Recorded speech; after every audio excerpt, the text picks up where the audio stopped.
Who was Jesus? Is he a historical character? Who wrote the Gospels? Why are they written in Greek? Why did they have a pro-Roman perspective? Why was the religion headquartered in Rome? Those were the mysteries that I saw about the Gospels. The origin of the Christian religion has been a subject steeped in mystery for nearly 2,000 years.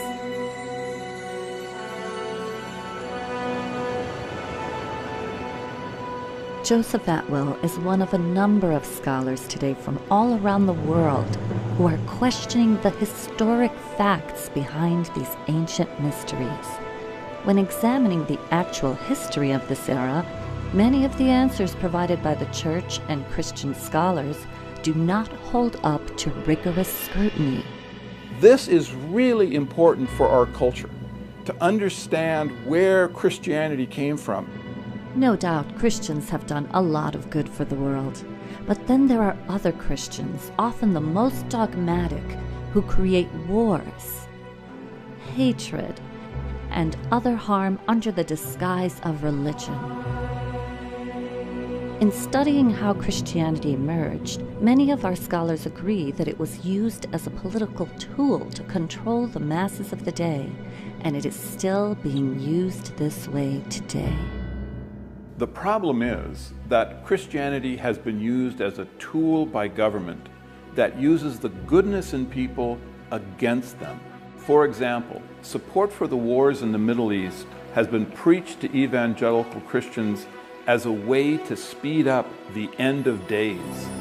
This is just one example of the way that propaganda is used to control and manipulate the populace. Actually, according to my study of the ancient texts, the second coming of the Christ has already occurred. Maybe we need to expand the possible answers about how Christianity originated, and deeper questions need to be asked. Maybe we need to examine what political motives were behind the formation of the Christian religion. I think it's a requirement of alert citizens to know how the Gospels were written, why they were written, who produced them, what was the purpose and back of all this. This is good citizenry. Everyone should be involved in this. Today, we live on the brink of an immense paradigm shift, and this modern time is very parallel to the era in which Christianity emerged. Studying this ancient era can give us the perspective needed for coming up with solutions to today's problems, and for helping create the better world that we envision.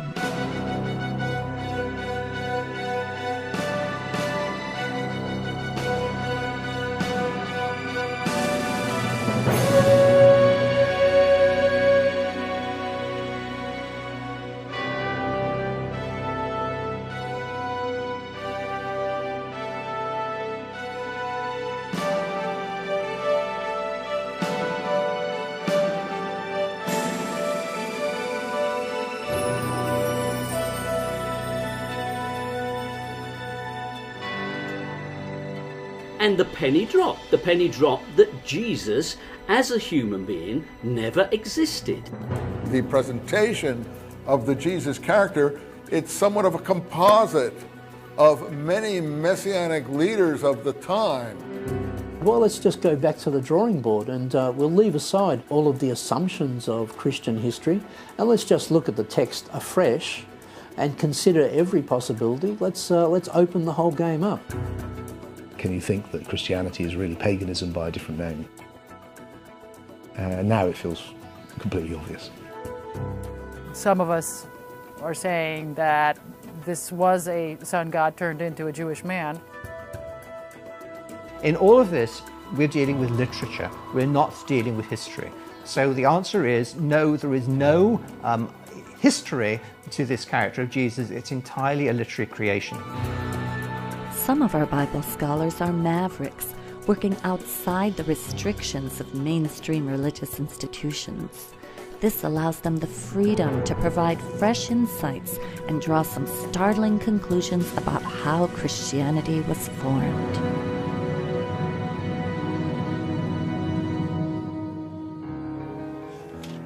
I began reading a number of books on the subject. This turned into a decade-long research. For Joseph Atwill, the key was in the Dead Sea Scrolls, the only Jewish literature ever discovered from the 1st century AD or CE, the time that Jesus would have been preaching among the Jews. The characters in the Dead Sea Scrolls were militaristic, and you could see that this movement wanted to push the foreigners out of Israel. They were fundamentalists, whereas the characters in the Gospel are different. They are pacifistic. They are turning the other cheek. They're giving to Caesar what is Caesar's. How did a movement like Christianity come to exist in a region that was occupied by Roman soldiers and had Jewish zealots within it that were going to push these Romans out? How was that possible? I began studying the other two major works of the era, the New Testament and Wars of the Jews by Josephus, a Roman court historian who described the war between the Romans and the Jews in the 1st century. While reading these works side by side, I noticed an amazing connection between them. Certain events from the ministry of Jesus seemed to closely parallel episodes from the military campaign of Roman Caesar Titus Flavius, a campaign which took place 40 years after Jesus supposedly lived. My efforts to understand these connections led me to an incredible discovery. Christianity had been invented by a little-known family of Roman Caesars, the Flavians, and they left us documents to prove it. The Flavians are not a household name, and yet it's the Flavians who completely reshaped the Roman Empire. In Rome, of course, there's the Colosseum, which is understood to be the best-known monument of the ancient Roman Empire, perhaps. The Colosseum is, in fact, a Flavian construction produced during the Flavian period. It's under the Flavians that both Rabbinic Judaism and Christianity take shape.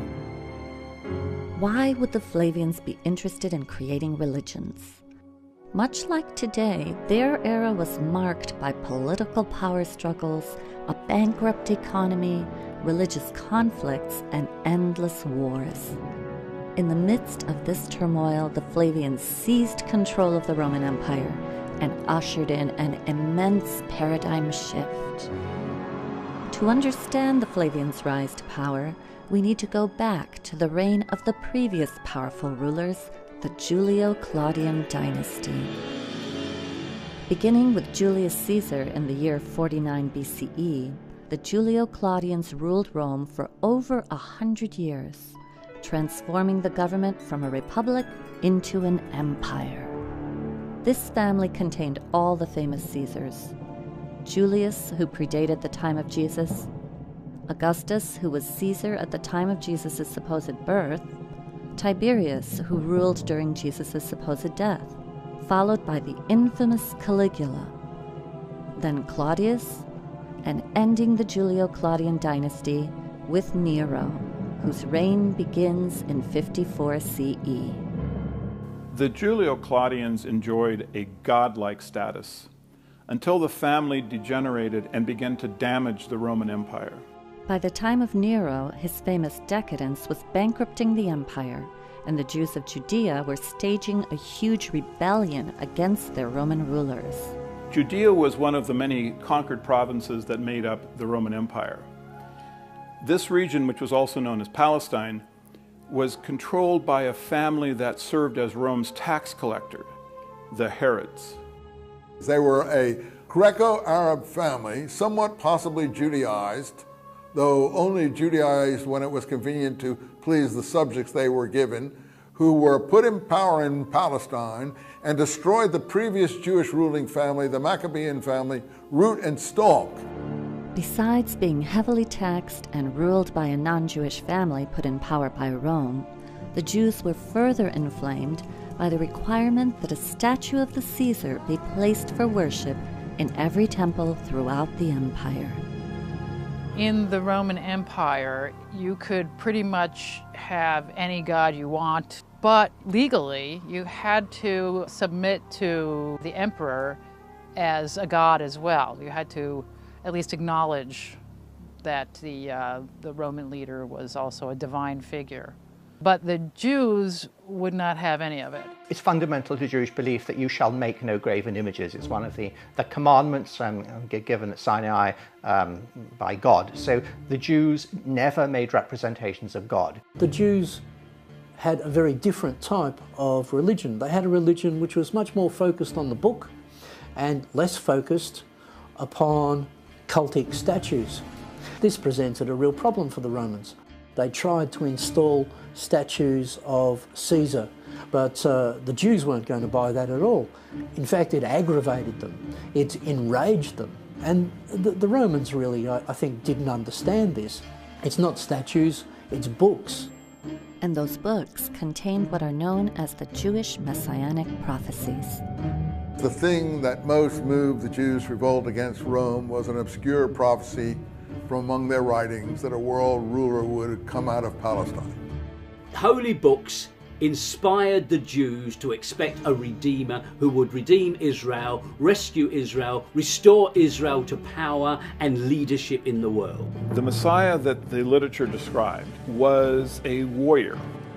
The Messiahs would have claimed the same attributes that David did. David could overcome any army because God gave him the power to do it. If you had the power of God, you could easily defeat the Roman army. The people rebelled against Rome and were led by a messianic movement that had a series of messiahs that had come forward to fight against the Roman Empire. The Hebrew word Messiah is translated into Greek as Christos, or Christ, so the title of Christ can describe any of the numerous messiahs of this movement. Yes, the word Christ, or Christians, can refer to the Palestine Messianic movement, but it's a later term. It's a later reformulation of the Messianic movement in Palestine. This movement rebels against Rome in 66 and is successful. It actually defeats them militarily, so it must have been a huge movement. The victorious Jews set up a nation state directly in the Roman Empire. And the Romans had to do something about it. There was a real danger that this Messianic movement could not only boil over in Judea itself, but could spread to other Jewish communities and other parts of the Roman Empire. Rome ruled its colonies with a rod of iron, and any resistance was going to be met with brute force. At this time during Nero's reign, two of the finest military men in the empire were the Flavians, Vespasian and his son Titus. Vespasian and Titus were military men. They spent a great deal of their life outside of Rome. For over a decade, they had waged war against the Druids in Brittany and Gaul. Vespasian and Titus were successful in essentially destroying the Druids. They left behind no historical record of their existence. And it's the Flavians that Nero calls upon when he needs to suppress the Jews' rebellion in Judea. Nero responded by asking his best general, Vespasian, and his son Titus to go into Judea with a huge army, 70,000 troops, and a similar number of support individuals. So they meant business. The Romans came down to crush the rebellion. In the year 66 CE, the Flavians begin their military campaign against the Jews. They start further north in Galilee, where the first of three key events takes place. They destroy the Jewish towns of Galilee. They also capture a Jewish rebel who later becomes a critical figure in the formulation of Christianity. This is where they captured one of the leaders of the rebellion, a Jew named Josephus Bar Matthias. Now, Josephus presented himself to the Flavians as a prophet. He survived. He survived apparently by telling Vespasian that the prophecies of the Jews pointed out that Vespasian would become emperor. And of course he did, so Vespasian quite liked Josephus. He used him as a translator in his entourage. He used him to appeal to the rebels to surrender. At this point, Josephus became a turncoat, and worked with the Flavians against the rebellion. Meanwhile, chaos is increasing back in Rome, where Nero's rule is being threatened. In the year 68, the Senate found the courage to depose Nero and he committed suicide. Now, in that circumstance, Vespasian was a prime candidate to become emperor. In the middle of this war, Vespasian returned to Rome and seized the throne. The Flavians then became the imperial family. With Vespasian becoming the new Caesar in Rome, Titus stays behind on the battlefield and sets his sights on Jerusalem, where the other two key events take place. Titus encircles Jerusalem with a wall, and finally he razes the temple, leaving not one stone atop another. It took a while. They eventually had to bring on starvation by building a wall, a barricade entirely enveloping the city. What happens, of course, is the temple in 70 is completely destroyed. For the Jews, it was the ultimate calamity because, of course, this was the house of their God, and it was destroyed by the Romans quite thoroughly. Titus, of course, was the victor of this great siege. Titus carried the spoils of this captured city back to Rome for his triumph. He took the treasures of the temple, their famous 7-branch candlestick. You can see it on the Arch of Titus in Rome. It celebrates that tremendous victory of Rome again triumphant, and Titus, of course, is the hero of the day.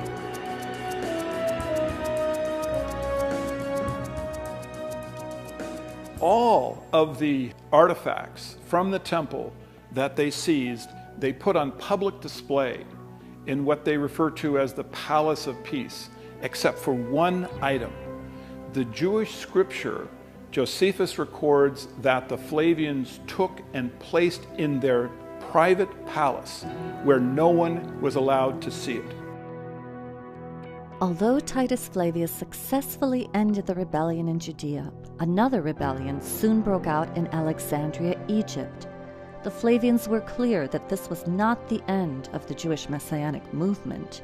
They also recognized that it was the Jews' Messianic literature that was fueling this movement. So once they captured the Jewish scripture, they had all other copies of it destroyed.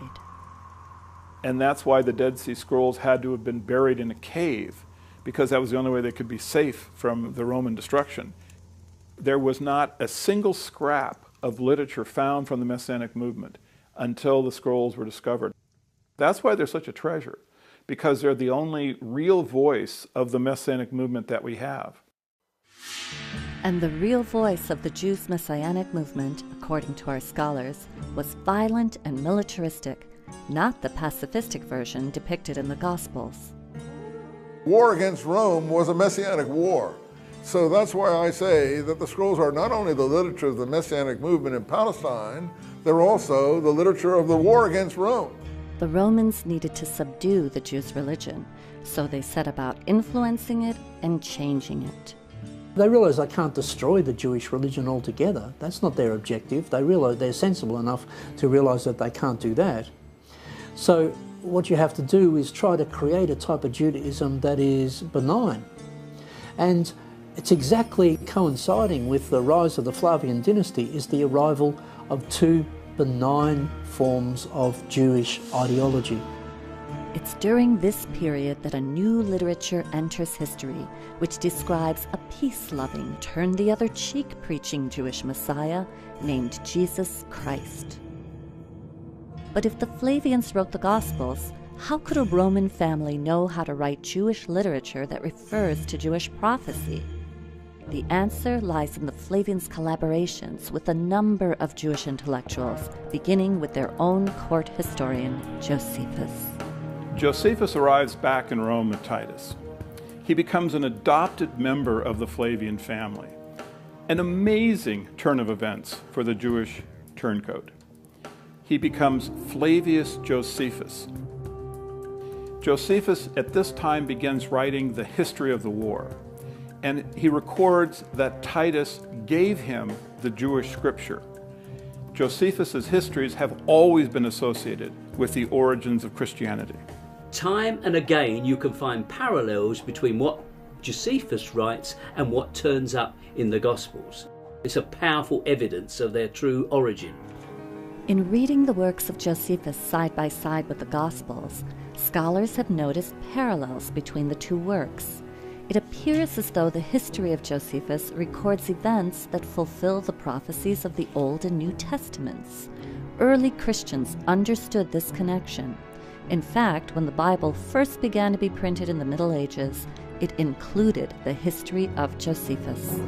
He was employed to write the official history that we have. The other histories from this period have been destroyed ruthlessly by the Romans. Josephus tells us this in very chilling passages, how the Romans exerted complete control of the literature of this period. There were alternative histories of the Jewish war written. Well, the Romans rounded up the writers of those histories and executed them.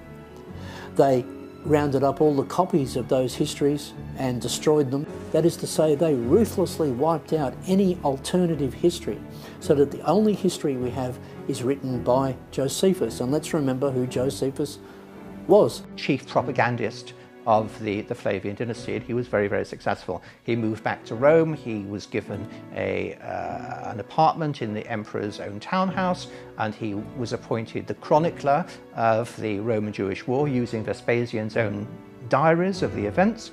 Also in the pages of his history, Josephus declares that the Jews' Messiah or Christ is none other than Flavius Vespasian and his dynastic family. To put it succinctly, Josephus says that there was a prophecy that a world ruler would come out of Palestine. The Jews thought this applied to one of their own. They were wrong in their interpretations. He used the most cynical interpretation. He applied it to the rise of the Roman emperor in Palestine. Josephus recorded that the Messianic prophecies foresaw not a Jew, but Vespasian and his dynasty. In fact, all of the Flavian historians recorded that the Flavian Caesar was the Christ. It was important to the Flavians that they be seen as the Christ, as divine and godlike, and this was not mere vanity. The Julio-Claudians before them had already established that presenting themselves as gods was a powerful tool in controlling their subjects. When the Flavians took over the throne, they inherited an enormous bureaucracy that was already in place, the imperial cult, which was dedicated to promoting the idea of Caesar as a god. Another part of the puzzle is the Roman imperial cult.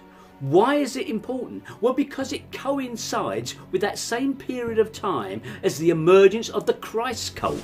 You had a whole social community. The whole social structure of these conquered territories was governed by the imperial cult. And if you wanted to succeed, the key social community to join was the imperial cult, because that's where all the movers and shakers were. This idea of the emperor becoming an object of worship was well established in the Roman system before Vespasian and Titus came along. It was prevalent in all major centres. It had its own priesthood. There was a ceremony, an annual celebration, annual games for the imperial cult. Now, it had many characteristics which would later colour the Christian cult. It grew in the same centres. It made claims that were later transferred to Christ.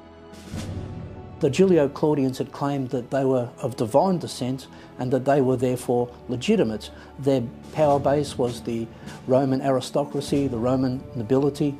All of that collapsed into this power vacuum. Vespasian was declared emperor by the troops, by the Roman army. So effectively, it was a military coup. With the change of dynasty, they have to create a whole mythology to legitimise that dynasty. At the same time, they're creating a whole mythology to counter Jewish messianism. Somewhere along the line, those two things get mixed together. When Vespasian died, Titus began the process of having his father deified. This is a complicated process because only the Roman Senate can bestow on an individual the title of deus or God. Titus came to the Senate and presented evidence that the life of his father had been divine. Certainly this would have included the military campaign that the Flavians waged through Judea. And it's at this time I think the Gospels were written, because the theological structure in the Gospels of a God the Father and the Son of God is the same one that Titus would have been presenting to the Roman Senate. Well, the Roman Senate did accept Titus's evidence, and Vespasian was deified and became a god. Titus therefore became a son of God.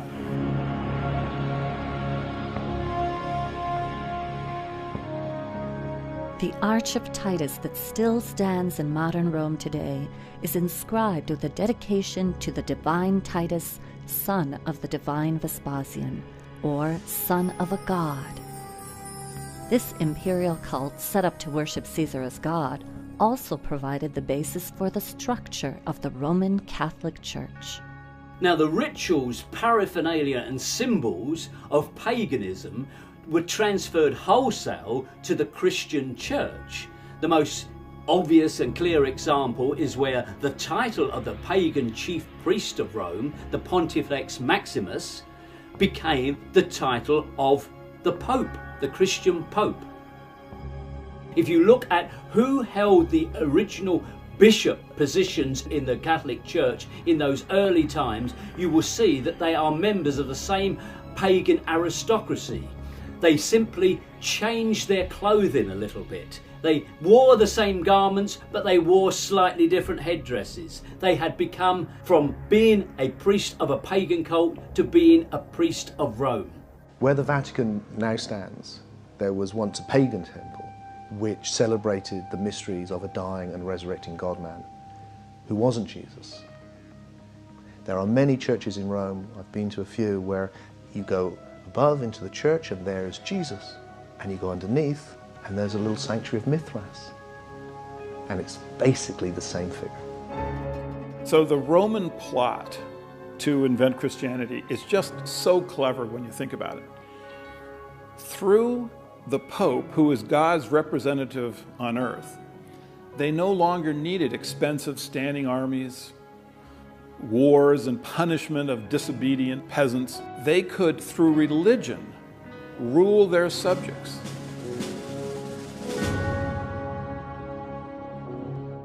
Over time, Roman Christianity propagated throughout the empire by way of the mass media of the day, the Roman roads.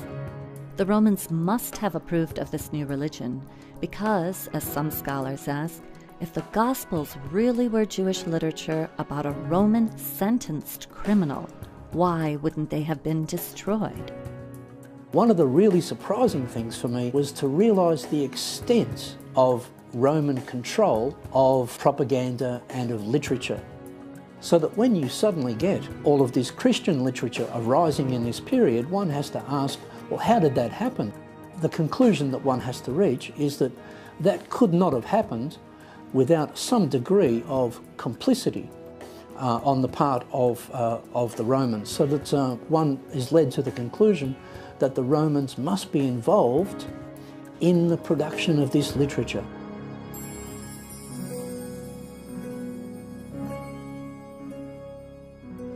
To produce and disseminate this literature was a huge undertaking, and the Flavians undoubtedly had collaborators.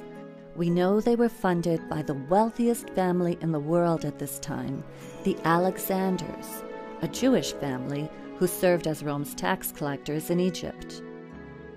Like the Herods in Judea, the Alexanders had strong motivation to keep the Jews' messianic movement from threatening their position and their wealth. One of their family members was Philo of Alexandria, a famous Jewish theologian who was already writing works that combined Jewish beliefs with the modern Greek and Roman pagan beliefs of the day. Many scholars agree that his writings form the basis for much of the philosophy of Christianity. In these pages, is practically every concept that you can find within Christianity. He combined Greek philosophy, and he took that and he combined it with Judaism. On top of that, he was from an extremely wealthy family. And this is important because you have to follow the money when you're looking at major trends, new paradigms being set. And if you look at his family, then you start seeing, well, this is interesting because now we're starting to come across the Flavians again. His relatives were very involved with the Flavians. That whole area is where we want to look very closely for the Christian origins. It's from exactly this same circle of people that you get the first signs of Christian ideology, and they all lead to the rise of the Flavian dynasty. Another wealthy, influential character, Princess Bernice, was from the Herod family in Judea. She's the granddaughter of Herod the Great, a product of the Herods' intermarriage with the conquered Jewish ruling messianic lineage. Princess Bernice appears in the New Testament, which makes her an interesting character. She had 2 or 3 husbands and then became the mistress of Titus. So you can see this again, rather like Dynasty here. You know, powerful people, mixed marriages, you know, shacking up with the conqueror. Yeah, and it's really where Joe Atwill takes his idea of a conspiracy to write the New Testament. But let him say it in his own words. Bernice was a Herod related by marriage to the Alexanders, and of course later she became the mistress to Titus. The fact that she was so closely linked with the Flavians shows you that the 3 families were very unified in financial, romantic, and likely theological issues. By the looks of things, this coalescence seemed to have brought about a dynamic that led to the synthesis of Judaism and paganism and eventually became Christianity. So this is a very key time period. I believe that the Gospels were actually written under the control of the Herods, the Alexanders, and the Flavians. These families had the motivation to create Christianity, and with the expertise in Judaism that the Alexanders and the Herods had, they had the actual technical ability to come up with these stories that are fulfillment of Hebraic prophecies. So it seems the Flavians had the motivation, the means, and the collaborations through which they likely constructed and began disseminating Christianity. And if our scholars are correct, one of the documents they left behind are the Gospels themselves. I began working on the study of the Gospels in the 1970s, and I look at texts in terms of how were these composed, what does understanding their structure tell you about who wrote them and why they were written. These texts were not independent Jewish texts, but they were created as literary works using classical literary models. If we expect that this is the testimony of witnesses, we've got a major problem. We actually have 4 anonymous documents. They were not written by the named people on those documents. This is simply church tradition that the Gospels are so named according to Mark, according to Matthew. So this idea that the Gospels are reliable testimony is patent nonsense. Why are the Gospels called Gospels? That's a critical question. The word gospel in Greek is evangelion, and it means good news of military victory. Whose military victory are we celebrating here in these Gospels? Well, it seems to me that we are celebrating clearly the Roman military victory, because these events, the Battle of Gadara, the Battle of the Lake of Galilee, the successful battle at Jerusalem, these are battles that the Romans won. Why are the Gospels celebrating battles that the Jews lost if these things were written by the Jews? The fact that the Gospels are known to us in Greek and not in Aramaic or Hebrew is, I think, just evidence of their authorship. They were not written by any followers of Jesus who would have surely spoken Aramaic, and if they had been fishermen and simple folk, they would not have had the literal skills to write them anyway. If we look closely, There actually are clues in the Gospels that point to who the true authors were. A lot of the Christian literature advocates turning away from the Jewish law and obeying Roman law. Well, this fits perfectly into Roman propaganda purposes. And then you have, in general, the portrayal of Jesus as the peaceful Jew who is wandering around in what is depicted as a sort of pastoral scenes, talking to fishermen and farmers and so forth, when in fact, this is a war zone. Judea is a war zone. And you ask yourself, well, why is it not portrayed as a war zone? I mean, they really had it down pat. They have Jesus saying, render unto Caesar what is Caesar's, which is basically in response to talking about money. Whose benefit would that be? It's so blatantly obvious. The perception of Roman characters in the Gospels, they're all interpreted in a favourable light. They are pro-Roman. They do not depict the Romans as the forces of evil. They reverse that. It's the Jews who become the forces of darkness. It's very striking that various passages in the Gospels refer to the Jews as some people separate from the heroes of Jesus and his disciples. The Jews are those who object. The Jews are those who try to thwart the divine plan. Now, that gives us a clue, certainly, to who were the true authors of this book. They are works of literature created by people who are trained in Jewish literature, but whose values are pro-Roman. The Romans wanted to promote anti-Semitism, and so they arranged the story of the beloved man God, Jesus Christ, to appear as if the Jews had brought about his death. Because of this, the Jews would have to suffer anti-Semitism throughout history. So this was a piece of work that could not have been done except by a fairly established literary team, such as the literary team that was in Rome actually writing the books of Josephus. I mean, that was written by a literary team, and it was written as one of the attempts to give prominence to the Flavian Caesars, which the Gospels also do. So it is extremely likely that the Gospels, as a form of epic, designed to magnify allegorically the Roman Caesars, is also written at the court of the Flavian emperors. But the Jesus story takes place many decades before the Flavians came to power. Why would the Flavians create a work about a Jewish Messiah that wasn't even from their own era? The Gospels were very precisely backdated 40 years. Jesus' ministry was started in 30 CE, exactly 40 years from the destruction of the temple. His ministry ends at Passover, 33 CE, which is 40 years before the end of the Jewish-Roman War, which occurred at Passover in 73 CE with the famous Battle of Masada. The Gospels are backdated into the period of Pontius Pilate. That is to say, before the First Jewish War, which is to say, in the Julio-Claudian period. But this is typical of Flavian literature. It's a Flavian technique. What they do is they backdate this story into the period of their enemies, namely the Julio-Claudians.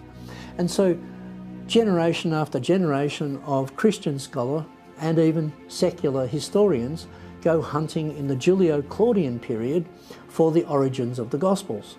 They don't really find any answers there. There are allusions in the Gospels to the destruction of the temple. The most reasonable answer to that is that these texts were written after the destruction of the temple. That is to say, in the Flavian period, after the change of dynasty. This backdating of the story of Jesus Christ, 40 years earlier from the time the Gospels may actually have been written, explains why many of the prophecies of Jesus came true within exactly 40 years. What does this all add up to? In my view, the thing that is most significant is the research by Joseph Atwell in his book Caesar's Messiah, which suggests that the Gospels were actually created as works of Roman propaganda at the end of the Roman-Jewish War under the reign of the Flavian emperors, that is Titus Caesar and Vespasian Caesar. And if you end up worshipping Jesus, what you will really end up doing is worshipping Caesar in disguise. This may have been how the Flavians finally got the Jews to worship Caesar as a god, by giving them Jesus Christ, a Messiah more to the Romans' liking. But is there any actual history to this character? Where did he really come from? The mystery to me begins with his very name. In Greek, Jesus means Savior and Christ means the Messiah. This didn't strike me as something you would call a young child. These two words are already important within Judaism before Jesus Christ supposedly existed. Major biblical figures to a Jewish Greek-speaking populace would already be called Christ. Their ears would already be acclimated to accepting this title. So it isn't just a unique name of a single person that just suddenly popped up. What did we actually know about Jesus Christ the man? I don't think that Jesus can be historically defended. I don't think there's any evidence that we can extend to that particular Jesus. So when you actually set out to investigate the historical Jesus as opposed to the Christ of faith, you very abruptly enter a void. You find that whereas you might imagine the core details of Jesus are readily known and accessible, you actually discover there's no such thing. Further, there had never been any archaeologic evidence of Jesus Christ that had ever been discovered. You cannot find an established and incontrovertible biography of Jesus at all. It doesn't exist. You enter a strange twilight zone of early Christian belief. What we have here is not a movement that's grown on the accretion of legends on a real flesh and blood man, but instead the development of a religious movement around the idea of a man. There isn't even an actual physical description of what Jesus looked like anywhere in the Gospels. The presentation of the Jesus character, it's somewhat of a composite of many messianic leaders of the time. Many messianic leaders of the time, most or all of whom came to a bad end, usually by crucifixion, because crucifixion was the Roman punishment for seditious activity. And the penny dropped that Jesus, as a human being, never existed. In all of this, we're dealing with literature. We're not dealing with history. So the answer is no, there is no history to this character of Jesus. It's entirely a literary creation. What the Romans did was they saw the Jews' reliance and belief in prophecy. So they said, okay, they want a prophet, let's give them one. It seems that in the construction of the literary character Jesus Christ, the Roman authors borrowed religious concepts not only from Judaism, but also from other gods and religions that they knew. Some scholars have noticed the similarities between the story of Jesus and the ancient pagan mysteries. In ancient mythology, we find this whole strain of thought called solar mythology. Many gods start taking on solar attributes because as agricultural communities become more important, the sun becomes a big focus, the most obvious reasons of planting and harvesting. The sun is then personified, so now we have a male sun god. It becomes a religion in many parts of the world. Christianity usurped a tremendous amount of sun worship. Some of us are saying that this was a sun god turned into a Jewish man. This December 25th birthday was in fact the winter solstice. This is really in fact the birth of the god of light. December 25th actually is the end of a 3-day period of when the sun stands still. The sun appears to be dying as the days become shorter, and the sun is reborn at that point. Across the ancient world, there was this form of experiential and philosophical spirituality in these mystery cults, or mystery schools. And at the center of these schools, you would find a mythos, which was an initiatory myth, a symbolic myth, which would help people who were going through the initiatory process come to this spiritual awakening, this knowledge, this what they call gnosis. And what you see in these myths is the elements that will later become the Jesus story.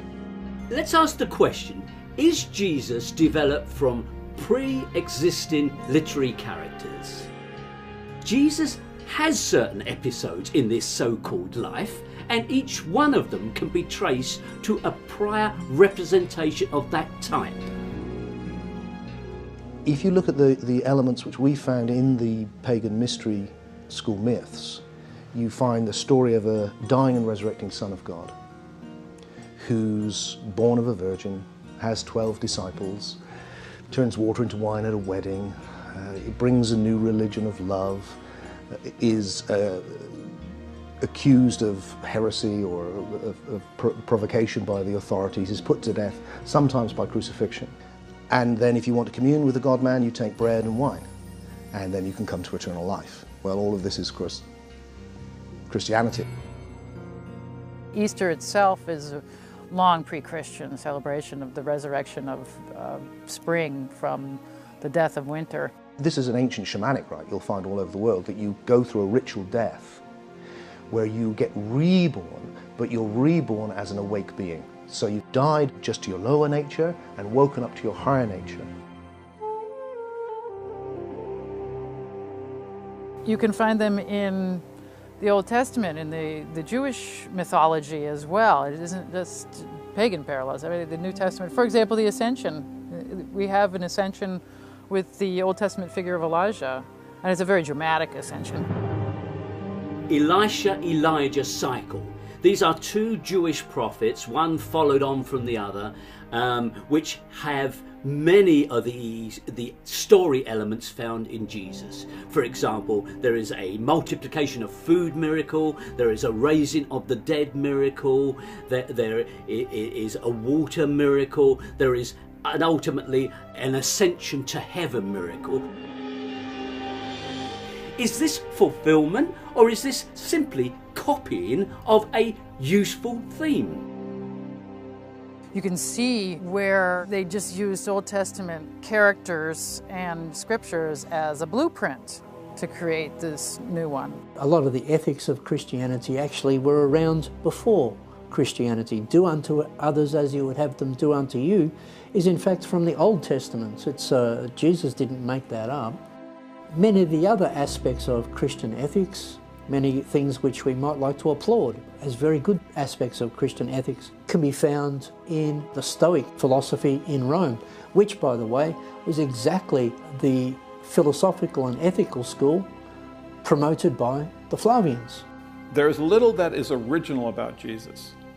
If one separates from his words advice that was in the interest of the Roman imperial family, all that you have left are snippets of widely known philosophies, truisms, and concepts that came directly from prior Hebraic literature. The reason I am now convinced there's no historical Jesus, which seems a real, like, whoa, to people who are not familiar with the idea, is a combination of things. First of all, there's no evidence for an historical man which stands up to proper scrutiny. Secondly, is the story of Jesus is full of these motifs which come from the pagan mysteries. And the third reason is because in the early Christian movement, there's these two types of Christians, certainly by the 2nd century, which I think of as Gnostics and literalists. What marks out the literalists, who will become the Roman Empire and the Roman Catholic Church, is that they've got an historical man. What marks out the Gnostics is that they see it allegorically, and their great heresy is that Christ didn't come in the flesh. Now, the winners write history, and the history books have been written by the literalists. And all of the tradition about the Romans trying to torture and suppress Christians, these traditions are correct. They definitely persecuted the messianic, militaristic Christians, and they certainly would have frowned on the Gnostic, independent thinking Christians, but the Roman pacifistic giving to Caesar what is Caesar Christians, that group would have been promoted. Which makes it perfect for the Roman Empire. And it's a fascist empire. It's got a very simple message: just believe this, you don't have to transform, and you have to go through the authorities, through the bishops, through the state, ultimately. It's the perfect thing for them to pick up, and that's what they do. Our scholars agree that the Gospels are complex literary creations, drawing from both pagan and Jewish myths. But Joseph Atwill goes a step further to say that the Flavians wrote passages directly into the Gospels which show that they were the authors.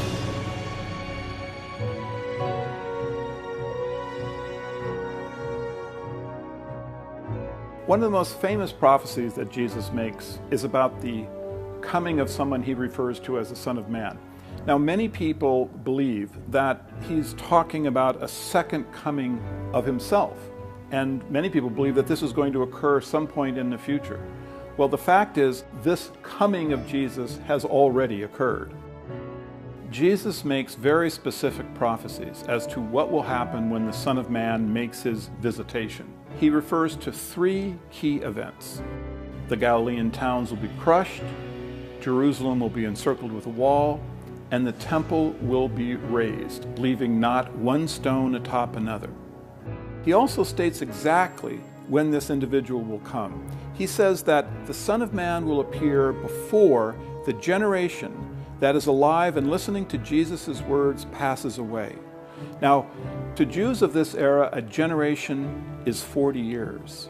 And so the only individual that could possibly be the Son of Man that Jesus predicts is Titus Flavius. Titus Flavius did destroy the Galilean towns. He did encircle Jerusalem with a wall, and he razed the temple and left not one stone atop another. And he did this within 40 years. Josephus recorded that no matter how Titus tortured the Jews, they refused to call him Lord or God.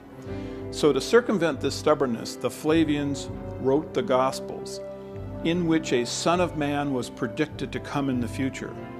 Titus fulfilled these prophecies and became the Son of Man. So you end up worshiping Titus without knowing it.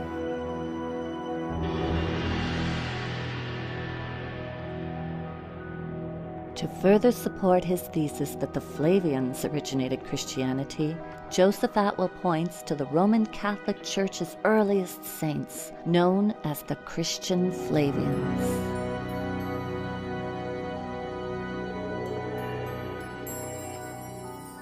The Flavian family is connected to early Christianity in a number of unusual ways. So many members of the family were recorded as having been among the first Roman Catholic saints. These include Flavia Domitilla, who is either Titus's sister or his niece, and there is an inscription honoring Flavia for donating the land that became the first Christian catacomb. And Flavia Domitilla was the first Christian saint. Her son, Clement, is recorded as having been the first Roman Catholic pope after the Apostle Simon. In addition, there were two members of the Flavian household staff, Neros and Achilles. Both of them had churches named after them in the very earliest Christian dioceses in Rome. There was a Christian theologian whose name was Titus Flavius Clemens, Clement of Alexandria. And he's the one who actually described the first Christian symbols. And he said they were the anchor, the boat, the fish, the olive branch, the star. And oddly, these are the very symbols that the Flavian Caesars used on their coins. The final connecting point between the Flavian family and Christianity is that in the 4th century, Flavius Constantine made Christianity the state religion of Rome. The military achievements of Caesars were important to all Romans. So certainly, the Flavian Christians the group that the Roman Catholic Church states were the first saints of the religion, would have known the identity of the Son of Man that Jesus predicted, who would crush Galilee, encircle Jerusalem with a wall, and raise the temple, was Titus Flavius. So it seems if a person knows how to uncover them, there are actually many clues pointing to the Flavian origin of Christianity. And perhaps the most intriguing one that Joseph Atwill uncovered is a secret code the Flavians used in their documents, which enabled him to make his startling discovery. So the Romans had the Jews' scripture locked up inside their imperial court, and they studied it. And what they discovered was that there was a unique literary code hidden in the text. This hidden code, which was common in Jewish scripture, was used by the Flavian literary team to place passages into the Gospels that had to be deciphered to be understood. This hidden literary technique is known as typology.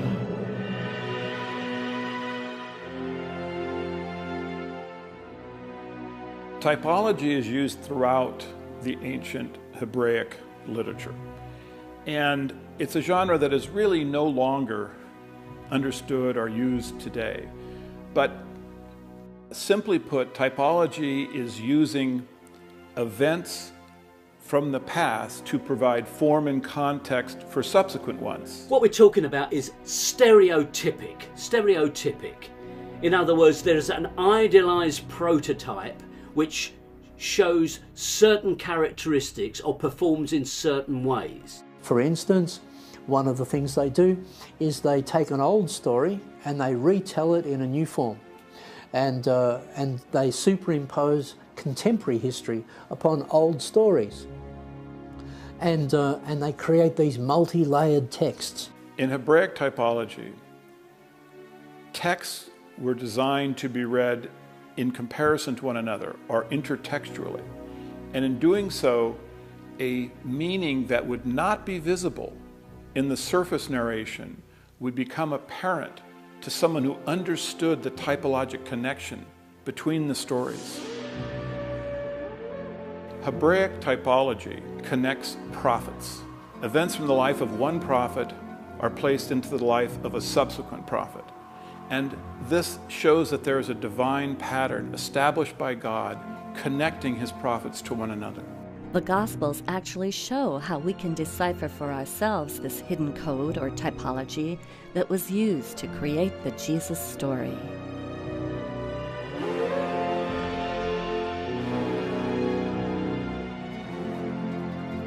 At the very beginning of the Gospels, there's a primer of this typology. What the author of Matthew has done is take events from the Old Testament and place them into the life of Jesus. These events occur in the same sequence in the story of Jesus as they occur in the Old Testament.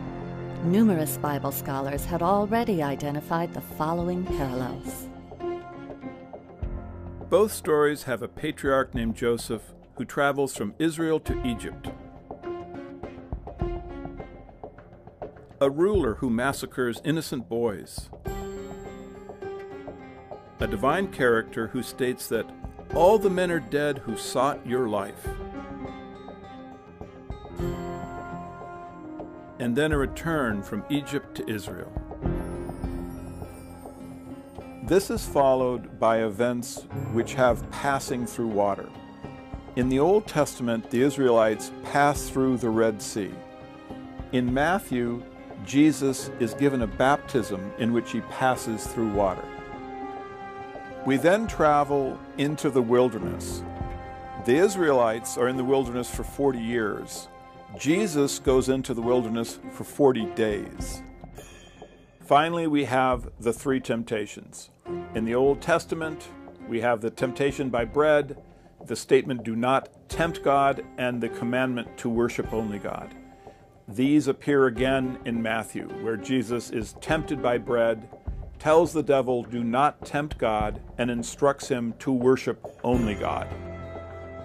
Therefore, When you compare the life of Jesus with the life of Moses, you see a linkage that shows that the character in the Gospels was divinely connected to the character in the Old Testament. The life of the first Savior of Israel, Moses, foresaw the life of Jesus, who's now claiming to be the next Savior of Israel. To understand the rest of the Jesus story, his adult ministry, we simply need to know that the same system of parallel names, locations, and concepts occurring in the same sequence was used to connect Jesus in the Gospels to Titus in the works of Josephus. Our scholars explain this gospel typology in the following 3 examples.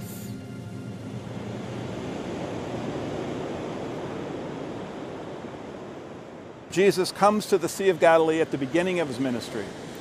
He gathers his disciples to him and he says, "Do not be afraid. Follow me and become fishers of men." In the Gospel of Luke, Jesus actually says catchers of men. Titus comes to the same location, to the Sea of Galilee. He gathers his troops, his disciples, together and he says, "Don't be afraid." And then he leads them. They follow him and they attack a group of Jewish rebels. They sink the Jews' boats. The Jews attempt to swim to safety, and the Romans use their spears to catch them. They become fishers of men. The match isn't exact, but we should never expect it to be exact. It's simply a type which is repeated across the whole of the New Testament.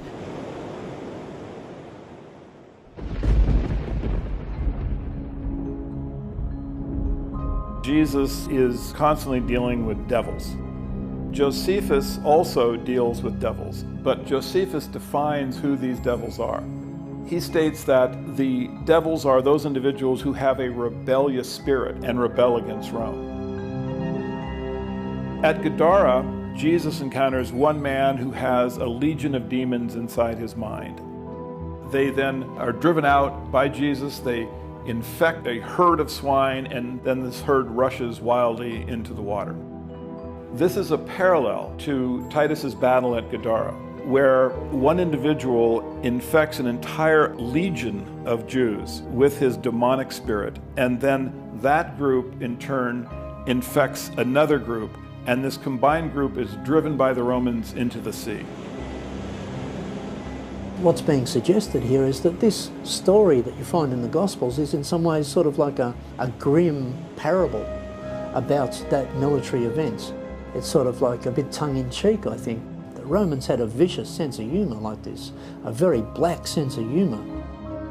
In a medieval text that I've studied, which is called the Gospel of Barnabas, when you read that story, the way it's presented is in an unsophisticated form, that is to say it's sort of been decoded in some ways, and it becomes clear that what we're talking about here are the Jewish rebels are chased into the sea and they drown in the sea.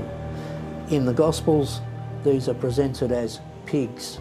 This is once again a very dark, black sort of Roman sense of humour. Some of this literature really needs to be understood like that.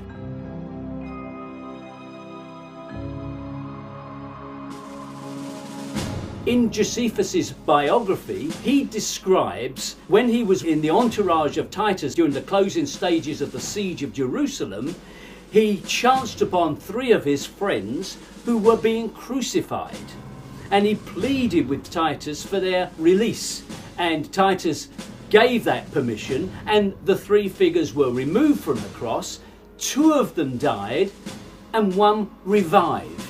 Now, if you're looking for a stereotypic example of how some idea was floated into the mind of someone writing the Gospels, that is a pretty clear example. It's certainly a strange occurrence that we find such an incident in the works of Josephus when it shows up in such a dramatic form in the Gospels.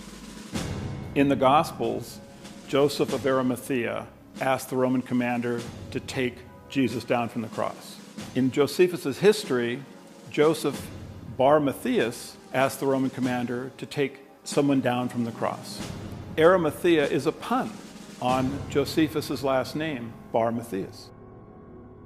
When you read our sources really carefully, and you have to do it really, really carefully, because they didn't spell it out for us.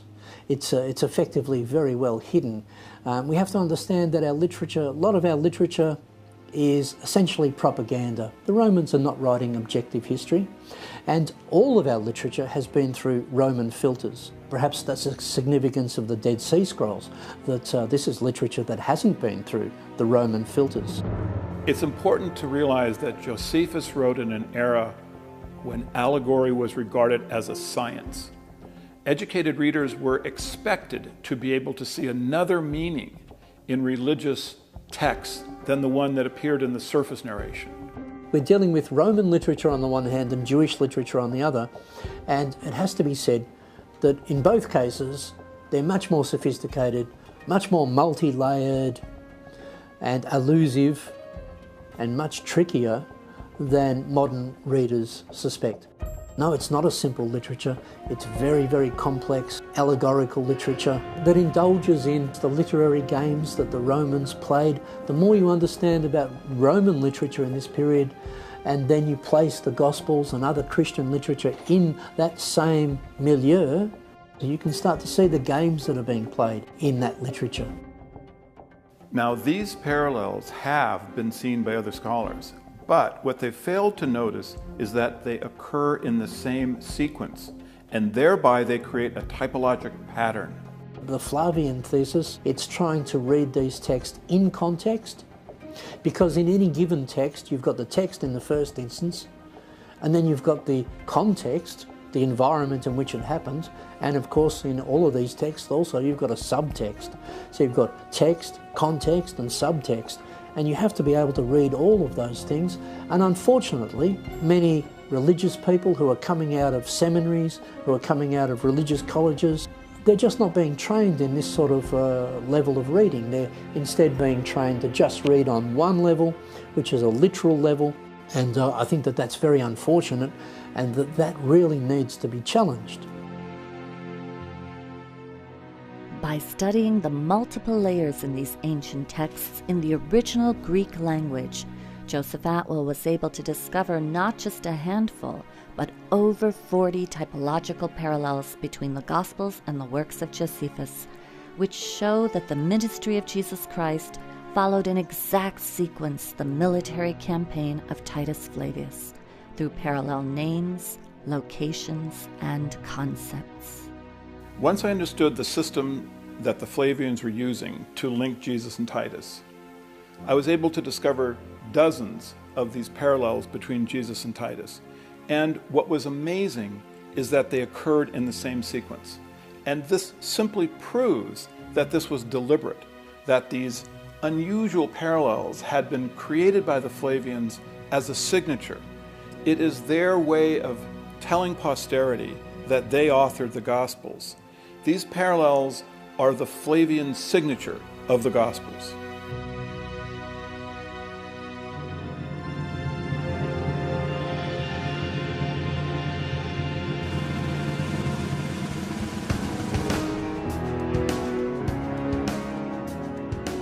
Both Jesus and Titus began their campaigns at the Sea of Galilee, and then go into the Galilean countryside, followed by a journey to Jerusalem. Once they reach the city's outskirts, they pause for a period before they enter. Finally, they leave the city where their campaigns come to an end. To catalog the many parallels, I gave each one a convenient name that related to the concept in that particular parallel set. Starting at Galilee, each of these are episodes that occurred both in the gospel story of Jesus and in the history of Titus's military campaign.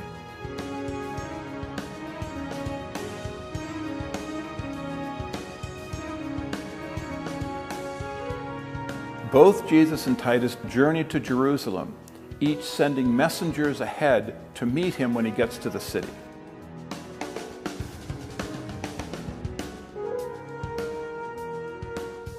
When the Romans get to Jerusalem, they notice that the Jewish factions are fighting against themselves. At this point in the Gospels, Jesus talks about a house divided against itself cannot stand. Then Josephus wrote that in preparation for battle, Titus ordered all of the fruit trees between the Roman camp and the walls of Jerusalem cut down. At this point in the Gospels, Jesus states that if a fruit tree does not bear good fruit, cut it down. Titus goes around the walls of Jerusalem looking for the best place to construct a tower from which they can launch their attack. At this point in the Gospels, Jesus asks, which one of you who is going to build a tower doesn't first sit down and think about the cost? At this point in the history, Titus sends Josephus to ask the Jews what terms they will accept for peace. In the Gospels, Jesus describes a king who sends a delegation to ask for terms of peace. Both Jesus and Titus at this point have triumphant entrances into Jerusalem, during which, amazingly, stones are said to cry out.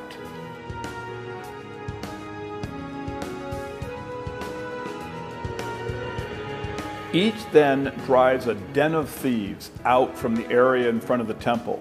This is followed by Titus encircling Jerusalem with a wall and Jesus predicting that Jerusalem will be encircled with a wall. Because of the wall, starvation sets in Jerusalem. Josephus wrote that a woman named Mary, who called her son a myth for the world, slayed him, ate him, thereby turning him into a human Passover lamb. In the Gospels, we now have the Last Supper. Jesus tells his disciples, "Take, eat, this is my body, this is my blood," thereby turning him into a human Passover lamb. Here then is the Flavian signature of their authorship of the Gospels. You can see the fingerprints, that they've left their fingerprints all over these texts. You can start to, as it were, decode these texts and start to arrive at some really startling conclusions about how early Christianity first arose. Our scholars have shown that the Gospels were not the product of primitive Jewish fishermen. Rather, they are a sophisticated literary work combining religious ideas of the day with Roman political perspective and power. Joseph Atwell's research reveals that reading the works of Josephus concurrently with the New Testament shows that the events of Jesus' life were not historical, but rather all of them are dependent on the events in the military campaign of Titus Flavius. Jesus Christ was an allegory for the Roman Caesar Titus, the Messiah of the Roman Empire, the Roman son of a god that Christianity was set up to worship. I certainly don't want to undermine the positive things in Christianity. I'm happy to admit that there are positive things in Christianity and in other religions as well. What's at issue here are the historical claims of these religions. Traditionally, religious dogma has forbidden the examination of historical discoveries or the inclusion of certain scientific findings in their teachings, asking their followers instead to blindly believe as they say, not as the objective facts may show. We live in a time, perhaps it's a new intellectual renaissance, which is getting fed up with many of the structures that we live with and which is recognizing major frauds at the heart of our financial markets and the heart of our industry, and the plug is being pulled on them. And my view is that we have yet another fraud, the biggest of them all, and it's a fraud at the heart of Christianity. And it is a time for whistleblowers to come out and to make this information available not just to scholars in academic journals, but to have it widely available to anybody who wants to know. It's helpful to hear a wide diversity of voices in order for people to arrive at their own conclusions, and the theories brought forth by our scholars are a part of that diversity. When they hear that the Jesus story is a myth, people feel that you're taking something away, but you're really not. You push people and you go, why do you believe in historical Jesus? Often people will go, well, you know, the Bible or something, but when you go, well, have you studied it as an historical document? Have you looked at the evidence? They'll go, well, no, I haven't. So that's not the real reason. The real reason when you push people is, well, I have a relationship with Jesus. I have a personal relationship with Jesus, and that's what I don't want to lose. And that's a really good reason to be a Gnostic and a really bad reason to be a literalist.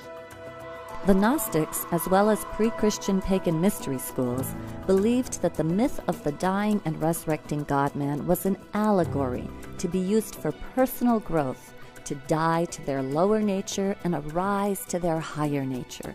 The literalists took control of the original myth and shaped it so it would take the power away from the individual and place it into a central authority. Rediscovering the original myth gives people the freedom to choose the beliefs that truly serve them. Okay, some Christians have developed their personal faith to the extent that Christ is this energy or force or power within them. This is how they have interpreted the story now. The story has become again what it actually began as, an allegory. I have no issue with the Christ within. I have an issue with the church militant. What threatens humanity is organised, regimentised religion on the march, taken so seriously that you will act out its worst precepts. If we examine all the religions of the world, we find that there is a common thread that connects all faiths and all people. And it is from this connection that we can make the choices that have now become so critical to our future. I like to focus on the origins of religious ideas. And it turns out that they're very unifying underneath all of the divisiveness that we see on the surface. It would be extremely helpful for all of humanity to realize that there is this underlying unity. And those origins are basically nature worship, the study of the sun, the moon, the stars, planets. This is all what humanity has been looking at, of course, with great awe and reverence for thousands of years. And it's extremely important, I think, for us to get back to those roots. The destruction of the planet is also directly tied to religious ideas. This can help to restore balance to the planet in a very, very profoundly significant way. The very survival of humanity depends on viewing history from a new perspective so that we can be clearer on the historical facts and still honor the myths that offer us the greatest wisdom. It's what the myth, what the poetry says that matters, not what actually happened. So each new generation, whatever you say, is going to hear the myth, and that's what is true for them. And what follows is the actual history is much too complex for the average person to ever get their head around. Though the actual history is complex, and we may never know all the facts about what happened 2,000 years ago, the voices of our scholars are contributing to an ever-widening dialogue and the growing paradigm shift being witnessed all around the world today that can lead to a more empowered and enlightened humanity tomorrow. This is really important for our culture, to understand where Christianity came from. And this is direct evidence. You can actually walk this path and come to this conclusion. You can know that Christianity was an invention of the Romans. It was done to pacify their subjects. And this is important because it gives us a different way of understanding government, how government operates, the tools that government uses, the purpose that government has for the various propaganda apparatus. Evangelical Christians are getting away with debunking facts as mere theories, even subjects like evolution, but they provide no evidence for their position other than to simply cite religious dogma. And if you look at the influence that dogma is having in the media today, you can easily see it is increasing. I would like to challenge these extremists to consider the possibility that my findings are correct. Though there is much good in Christianity, we have to understand how rulers have used it to control us and how they are still using it to control us today. I hope citizens will be more skeptical when they hear an authority figure using faith to interpret laws or a belief in Armageddon to create governmental policies. The Flavians encoded a secret message into the Gospels, which we can now understand in a new light. You shall know the truth, and the truth shall set you free.